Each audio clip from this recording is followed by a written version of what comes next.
Bismillahirrahmanirrahim. Assalamualaikum warahmatullahi wabarakatuh. Okey, pada hari ini saya nak kongsi dengan korang satu soalan yang saya pernah dapat. Yang mana orang tu tanya, Ustaz, saya banyak dosa Ustaz.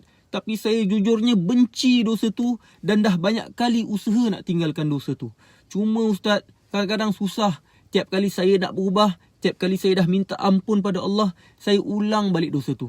Kadang-kadang dah sebulan saya tinggalkan dosa, tapi dosa silam tu menghantui saya balik dan akhirnya saya ulang dosa tu lagi. Paling lama saya berjaya tinggalkan dosa tu ialah 4 bulan. Saya ingat saya dah berjaya, tapi saya sampai menggigil dan akhirnya ulang semula dosa yang sama. Kadang-kadang nak give up Ustaz. Boleh tak Ustaz kongsi macam mana cara nak tinggalkan dosa yang kita dah ketagih? Bantu saya Ustaz. Allahu Akbar. Soalan ni saya rasa kita boleh relate dengan kita semua. Hatta diri saya sendiri pun tak terlepas dari dosa. Bagi saya, kita semua ada aib dan struggle masing-masing untuk berubah. Kadang-kadang bangun, kadang-kadang jatuh. Itulah lumrah kehidupan. Okey, bagi menjawab soalan ni, saya nak kongsi beberapa noktah yang penting. Pertama, kita kena tahu bahawa taubat dan tinggalkan maksiat ni bukanlah magic. Hari ni taubat, esok terus jadi malaikat. Tidak. Tapi taubat adalah satu proses. Dan proses nak tinggalkan maksiat ni kadang-kadang memakan masa yang sangat panjang. Lebih-lebih lagi kalau nak tinggalkan dosa yang kita ketagih. Sebab ketagih ni dah main psikologi dan otak kita. Sebab tu saya tegaskan, proses nak tinggalkan dosa ni panjang dan banyak benda kita perlu disiplin.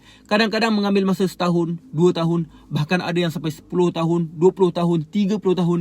Yang penting, jangan berhenti berusaha.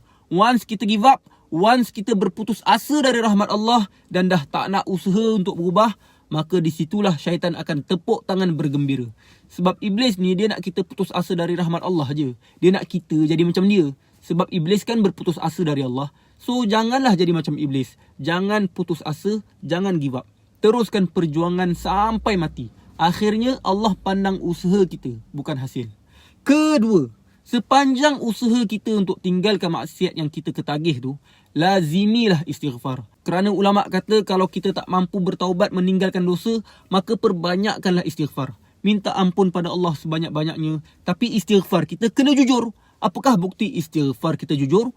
Orang yang jujur dengan istighfarnya, setiap kali dia terjatuh dalam dosa, dia akan perbanyakkan istighfar. Dia malu dengan dosa. Dia usaha untuk tinggalkan dosa tu. Dia tak bangga dengan dosa. Dia tak buka aib dia. Bila orang tegur, dia terima. Dia juga mencegah kemungkaran dan dia melazimi amal-amal soleh. Ini bukti kita jujur dengan istighfar kita. Jangan jadi orang yang bila buat dosa, tak rasa bersalah. Tak istighfar. Bangga dengan dosa. Buat dosa terang-terang pula tu. Tak terima teguran pula tu. Dan siap ajak orang lain buat dosa. Itu nama dia fasik. Dan Allah kata, Wallahu la yahdil qawmal fasiqin. Dan Allah takkan bagi hidayah kepada orang-orang fasik. So, sepanjang proses nak berubah, setiap kali kita jatuh bangun dalam fasa nak tinggalkan maksiat yang kita dah ketagih ni, lazimilah istighfar. Paling kurang 100 kali sehari. Lagi banyak, lagi bagus. Allah sangat suka orang yang melazimi istighfar.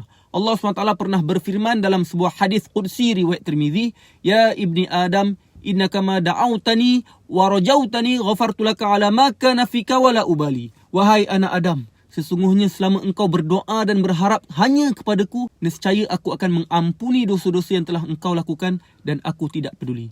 Ya Ibni Adam, lau balagat dhunubaka anana as-sama' thumma astaghfartani ghafartu laka wala ubali. Wahai anak Adam, seandainya dosa-dosamu setinggi langit, kemudian engkau meminta ampun kepadaku, nescaya aku akan mengampunimu dan aku tidak peduli.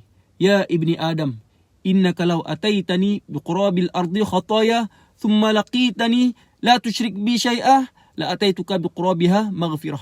Wahai anak Adam, jika engkau datang kepadaku dengan membawa dosa-dosa yang hampir memenuhi bumi, kemudian engkau bertemu denganku dalam keadaan tidak mensyirikkan aku dengan sesuatu pun, nescaya aku akan datang kepadamu dengan memberikan ampunan sepenuh bumi. Subhanallah.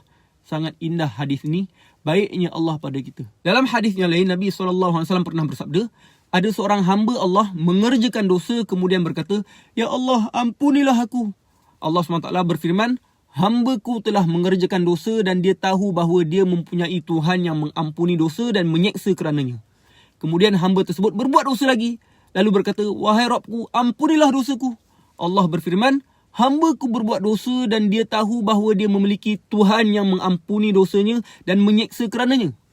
Kemudian esoknya, hamba tersebut buat dosa lagi. Lalu berkata, Wahai Rabbku, ampunilah dosaku. Allah berfirman, hamba-Ku berbuat dosa dan dia tahu bahawa dia memiliki Tuhan yang mengampuni dosa dan menyeksa kerananya. Berbuatlah sukati engkau, aku telah mengampunimu. Hadis riwayat Mustadrak Hakim. Dalam hadis ni, ulama kata, selagi mana kita melazimi istighfar meminta ampun pada Allah, Allah akan mengampunkan dosa kita. Kerana itu, jangan berhenti beristighfar. Astaghfirullah, astaghfirullah, astaghfirullah, astaghfirullah. Biar lidah kita sentiasa basah dengan istighfar. Ketiga, counter dosa yang kita buat dengan perbanyakkan amal soleh. Contohnya, kalau kita buat dosa tengok video lucah misalnya, counterlah dengan amal soleh. Saya bagi contoh. Tiap kali terjatuh dengan dosa video lucah, counterlah dengan baca Al-Quran 1 juzuk dan solat taubat serta istighfar. Tiap kali onani misalnya, minta maaf sebut, counter dengan istighfar 300 kali dan solat taubat. Tiap kali mencarut, counter dengan zikir subhanallah, alhamdulillah, la ilaha illallah, Allahu akbar 100 kali. Tiap kali merokok, sedekah RM5. Tiap kali layan drama ataupun movie ataupun lagu yang ada unsur haram macam aurat, pergaulan bebas dan sebagainya, counter dengan hadiri majlis ilmu. Apa-apalah asalkan setiap kali kita buat dosa, kita counter dengan ibadah-ibadah. Sebab apa kena buat macam ni? Kerana kita buat dosa sebab iman kita lemah. Kenapa iman kita lemah? Kerana ibadah kita kurang. So, bila kita counter dosa kita tu dengan perbanyakkan ibadah, lama kelamaan ibadah tu akan menaikkan iman kita dan menghakis perasaan ingin bermaksiat dalam hati kita. Sampai satu tahap, kita akan rasa sangat nikmat dalam beribadah dan kita rasa benci sangat maksiat. Bukan tu je.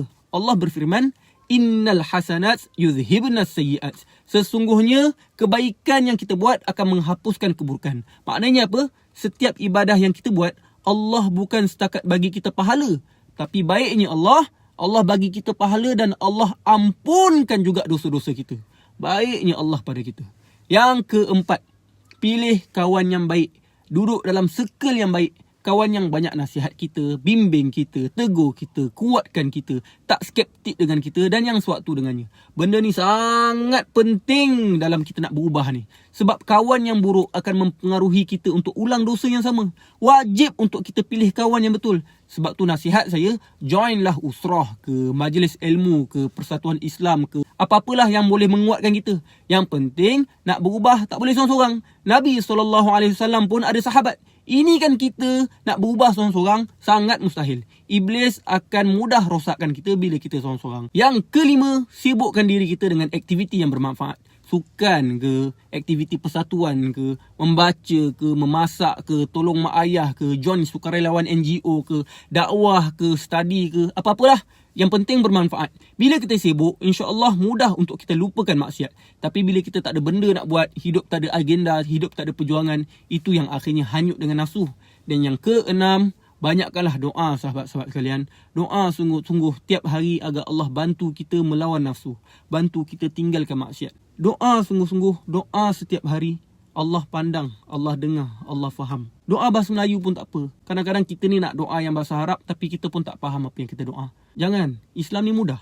Yang penting kita faham apa yang kita nak minta. Buatlah ayat sendiri pun tak apa. Ya Allah, ampunkanlah aku. Ya Allah, bagilah aku kekuatan untuk tinggalkan maksiat. Ya Allah, penat ya Allah, aku ulang-ulang dosa yang sama. Ya Allah, berilah aku kekuatan. Ya Allah, bebaskanlah aku daripada maksiat. Ya Allah, bantu aku. Ya Allah, bimbing aku. Ya Allah, doa, buat ayat sendiri. Yang penting, jangan putus asa dalam berdoa. Saya nak kongsikan beberapa doa yang Nabi SAW ajar. Antaranya, Ya muqallibal qulub, thabbit qulubana ala dinik wa ala ta'atik. Wahai Tuhan yang membolak-balikkan hati, tetapkan hati kami dalam agamamu dan dalam mentaatimu. Antara doa yang kita boleh amalkan, Allahumma a'inna ala zikrika wa syukrika wa husni ibadatik. Ya Allah, mudahkanlah aku untuk mengingati engkau, mensyukuri engkau dan melakukan ibadah yang baik pada engkau. Antara doa yang kita boleh amalkan, Rabbana la tuzigh qulubana ba'da idh hadaitana wa hab lana min ladunka rahmah innaka antal wahhab. Ya Allah, jangan kau palingkan hati kami setelah engkau beri hidayah pada kami dan limpahkanlah rahmatmu. Sesungguhnya engkau yang maha melimpah-limpah rahmatnya. Ada banyak lagi doa yang kita boleh amalkan. Yang penting sahabat sekalian, jangan pernah berhenti berdoa dan jangan pernah berputus asa dalam doa. Okey? Semoga Allah bagi kita kekuatan untuk meninggalkan maksiat yang kita ketagih. Semoga Allah bagi kita istiqamah untuk kita sentiasa berada atas jalan kebaikan. Ingat, sebanyak mana pun dosa kita, seluas mana pun dosa kita, rahmat Allah lebih luas. Kalau dah taubat, ulang balik dosa, taubat lagi. Kalau ulang balik dosa, taubat lagi. Kalau ulang balik dosa, taubat lagi. Sampai bila? Sampai kita mati. Mudah-mudahan Allah menerima usaha kita untuk bertaubat. Assalamualaikum warahmatullahi wabarakatuh.